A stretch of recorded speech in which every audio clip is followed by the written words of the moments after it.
বাংলাদেশ ও যুক্তরাষ্ট্রের মধ্যে ৩ দিনের শুল্ক বিষয়ক বৈঠক শেষে আশানুরূপ কোনো সমাধান আসেনি। আলোচনার মূল উদ্দেশ্য ছিল যুক্তরাষ্ট্রের আরোপিত ৩৫% অতিরিক্ত শুল্ক হ্রাস করা।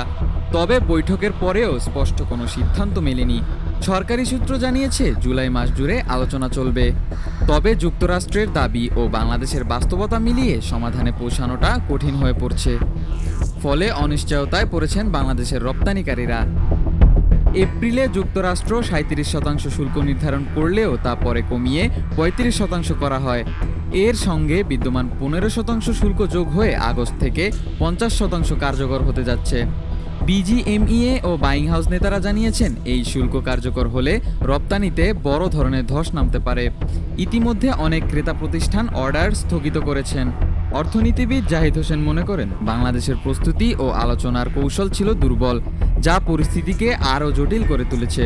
ফলে মার্কিন বাজারে বাংলাদেশের পোশাক রপ্তানির সম্ভাবনা বড় ধাক্কা খেতে পারে। তানিমুল ইসলাম, হ্যাভেন নিউজ।